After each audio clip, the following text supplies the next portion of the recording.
don't know why, but for some reason everyone I know hates the 2019 sci-fi film Ad Astra.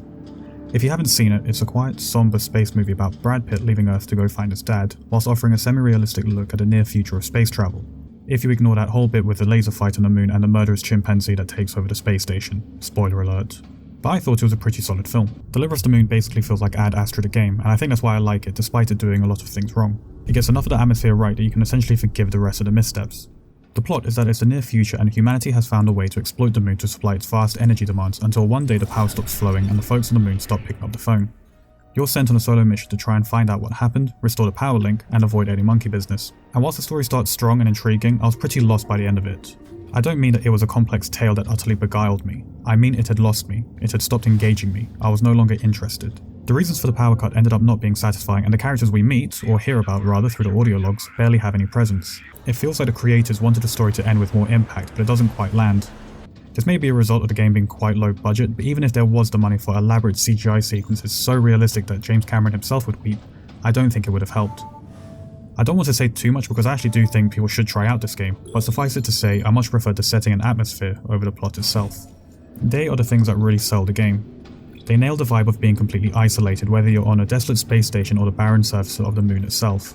The sound design does a lot of the heavy lifting, especially when you traverse the lunar surface and you hear the muted impact of your footsteps on the dust. It goes a long way to selling you the situation and setting, and makes what would otherwise be mundane gameplay a pretty enjoyable experience to trundle through. Where the presentation is let down is in the visuals. Again, budget game, small team, Kickstarter project, stick it to the man, yada yada yada yada. I get it, their options were limited, but I feel like more polishing could have been done to the visuals overall. The main culprit is the lighting. Dear Lord, the lighting. This is the first game I've played in years that made me question my TV settings. It's meant to be dark and you're given a flashlight, but even then I was squinting at the details constantly for the one interactive object in the room that would move the action forward. Poor lighting aside, there's nothing glaringly bad that sticks out visually, it's just sort of everything. Everything feels like it's one step below where it should be, quality-wise. The models and animations are a bit more jerky than you would think, the textures are a smidge more low-res than you would think, and the writing, whilst mostly fine, sometimes doesn't quite deliver in the way you would think. What happened? Now's not the time. You knew these people. Enough! You don't know what you're talking about. No, that's right. I don't. Moving on, I really liked how Deliver Us the Moon handled its actual gameplay.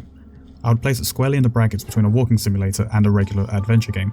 There's way more interactivity involved than your average walking sim, but at the same time there isn't enough complexity to call it a full-on adventure game. You walk around, you push buttons, you move carts, you take control of your little robot sidekick to get into vents, and so on and so forth. The puzzles make good use of the available mechanics and they all feel appropriately difficult, except for one really crap power distribution puzzle which I just brute forced my way through.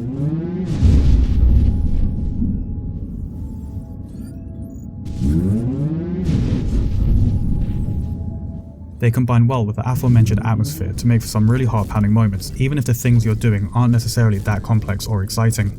The only real cop-out in terms of gameplay would be the robot enemies that come out of nowhere and that you have zero defense against. They're basic automatons that move in preset patterns and shoot anything U-shaped. They feel really out of place in a game that manages to be engaging without combat or enemies. The thing with Deliver Us the Moon is that it's actually quite good at creating tension and excitement from mechanics that in any other game would be pretty pedestrian. But because of the context given, you are a lone astronaut trying to fix a power supply to save the people of Earth, the stakes feel much higher. Things like aligning a satellite dish or finding an oxygen tank become much more engaging and meaningful. So when the game resorts to, here's a squad of laser shooting robots that you need to avoid, it's kind of disappointing. The highlight of the game for me is the part where the section of space station you're in blows up Interstellar style and you have to make your way back to safety with limited oxygen and zero waypoint markers. That part was fan-freaking dabby dozy, with the constantly dropping oxygen meter and a still exploding space station throwing lethal chunks of debris at you. If the game had managed one or two of these set-piece moments, it would have been a much easier recommendation. As it stands, Deliver Us the Moon is kinda short, kinda janky, and kinda underwhelming.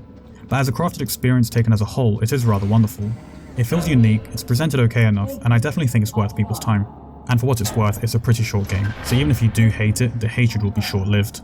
And you can probably finish it faster than watching Ad Astra if that's worth anything to you.